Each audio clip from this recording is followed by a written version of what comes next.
What's up, guys? Coach Matt and YouGoProBaseball.com, and we're here with another Office Hours episode where I answer your baseball questions here in my office. But actually, we're going out to the field today because the question is about pitching velocity, and it comes from Jinjin GD. He says, "Hey, my name is Daniel, and I'm 14 years old. I pitch between 72 and 75 miles per hour. I need to learn how to improve my velocity in just 1 month. Can you please help me? I hope you can help me with these tips. Thanks, Coach." So, if you guys don't know, I have a YouTube channel. I have over 1,000, I believe over 1,000 videos now.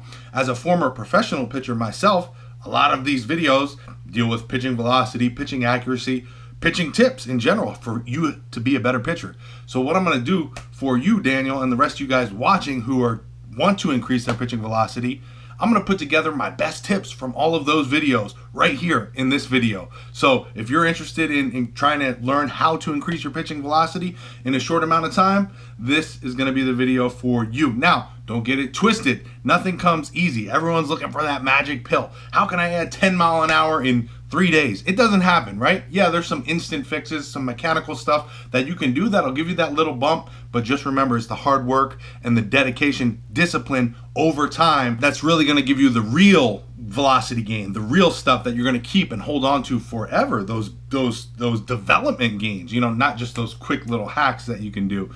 But I've got all of that coming for you in this video. Check it out. The first thing you got to do is set a goal. You have to want to increase your pitching velocity. You need to sit down and put pen to paper and say, this is what I want to do. Now, we talked about SMART goals in some of my other videos. It's specific, measurable, attainable, realistic, and timely. It spells out SMART, okay?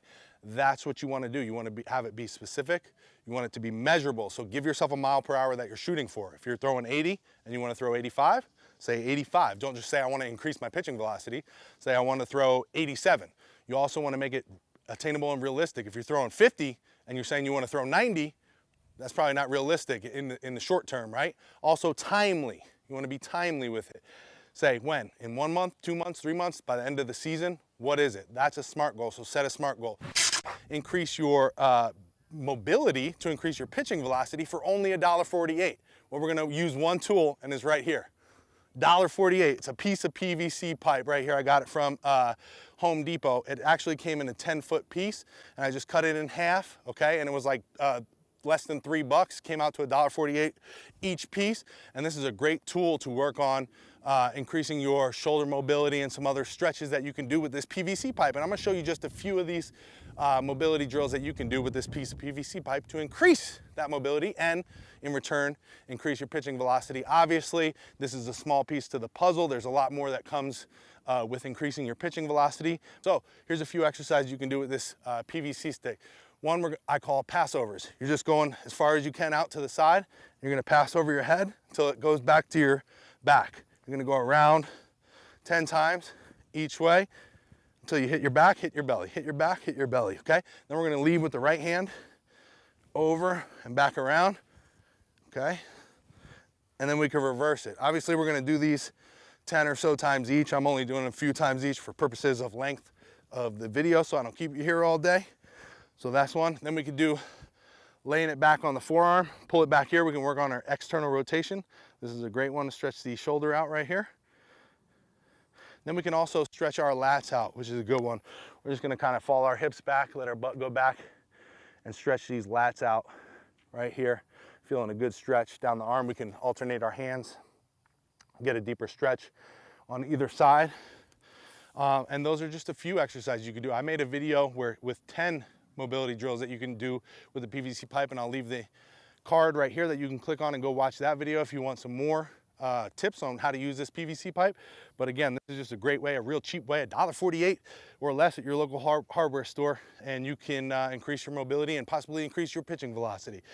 We really want to rotate that foot out to push against, and a lot of guys who hook this rubber like this will end up sliding off of the rubber and feeling that spike slip. So I don't really suggest hooking the rubber like this. I think putting the foot down in front of the rubber is your best bet. So if you need to dig a little hole, like this one's already got a hole dug in it, but if you need to dig a little hole to get in front of that rubber, that's gonna be your best spot.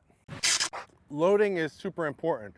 We wanna load to unload, right? If we get our energy loaded up, we're gonna have more potential to unload that energy.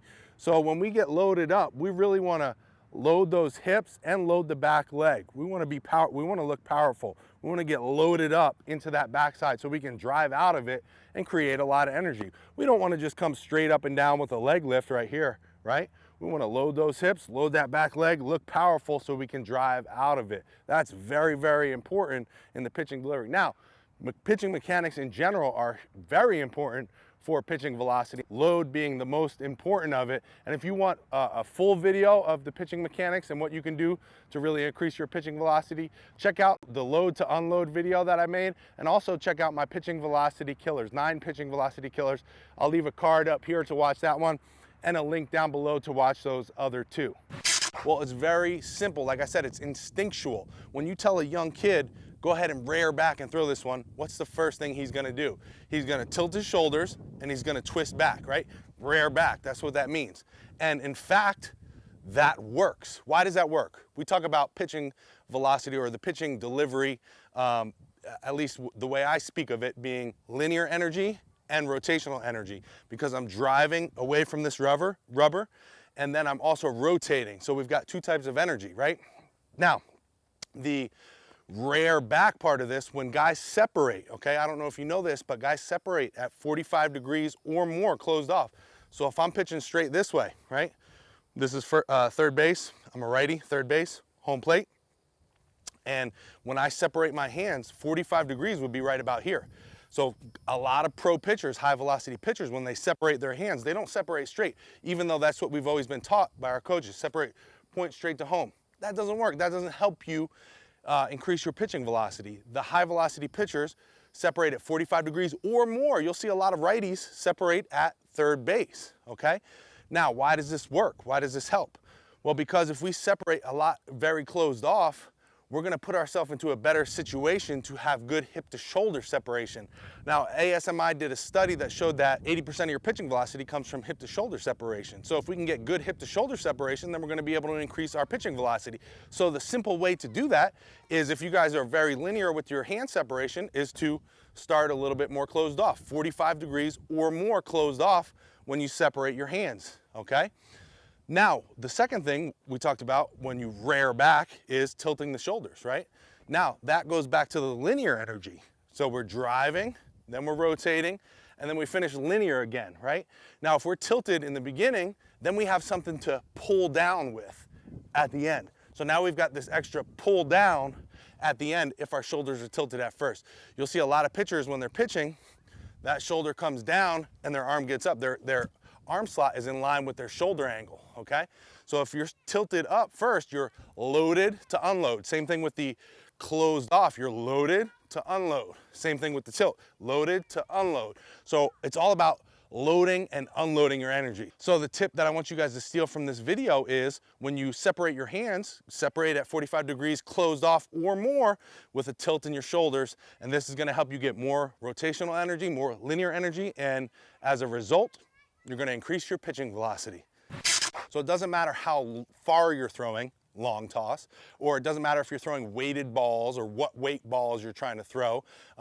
Really, all that matters is you use this formula. You use the number of throws times the intensity of the throws, and you wanna build that up over time, okay? So whether you're doing long toss to get the intensity out of the throws, that's fine. But you could do the same thing at 120 feet as you do at 300 feet, as long as you're putting in the same intensity that you're trying to get out for that number of throws that day. When you get that set, then you give yourself some rest and then progress. You're always trying to build upon that. Just like if you were in the gym, you wouldn't hop under the bench press and try to do 315 pounds the first time in the gym, right? You can't do it. You're gonna kill yourself. Same thing if you go out there and long toss and do extreme long toss, as much as you can the first day, your arm's gonna be hanging for a week. So you gotta start slow, build up over time. Intensity times the number of throws. Distance doesn't really matter, but can help you with intensity. Weighted balls don't really matter, but it can help you with intensity. So they can all work. Weighted balls, long toss, even staying closer than a normal long toss. A short long toss can work as long as you put the right intensity and number of throws and progress it over time with your goal in mind.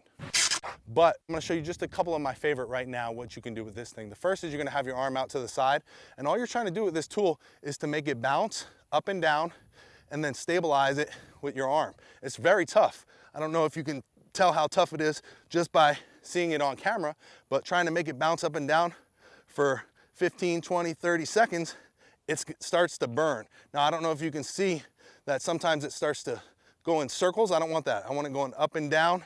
So I try to keep it going up and down. When I feel it going in circles, I stop, and then I start again going back up and down. I already feel that burning. So that's one of my favorites. Also tucked into the side, going back and forth here. This is another one of my favorites, and this one's a burner too. Trying to go side to side. Once you get into those circles, stop it, go again. Now, the third exercise I'm gonna show you, this is gonna be the last one. We're gonna do the same thing. We're gonna be up in that 90, 90 degrees, 90, 90 right here. We're gonna go back and forth, back and forth. This one's a burner too. All these are burners. You're really gonna feel it in those rotator cuffs all down that arm. My arm's burning already. I only did 3 exercises. There are many exercises you could do with this. Just have a recovery routine, okay? Of course, if we're doing all this exercising and this throwing, we wanna make sure we are recovering properly and quickly so that we can bounce back and speed up our gains, right? Because if we're recovering quickly, then we can have increases more quickly. And of course, it's gonna keep our arm safe and free from injury, and that's what we want. So if we have a good recovery routine, we're putting ourselves in a good spot to have a lot of success. I'm not gonna go too in depth on the recovery routine here, but I made a great video called the 6 R's of recovery. If you haven't seen that one, you're gonna wanna go watch that one now. It's a great one. You can click the card right here that pops up, or I'll leave a link down in the description below where you can go and watch that one. Is to stay committed. Now, if you're watching this video, you might have got a few good tips on how to increase your pitching velocity, and you may take a few of them and you might do them for a couple of days. That ain't gonna help. You gotta stay committed, all right? Take the things that work for you and stay committed to it. Make a plan, build out a program, okay? You have to stay committed. Anything worth having is gonna cost you something. You gotta put in the time, you gotta put in the effort, you gotta be consistent, you gotta commit. So if you want this, you wanna pitch faster, you gotta commit to it. You gotta put it on paper and make it happen. Do it, execute. Get out there and work hard.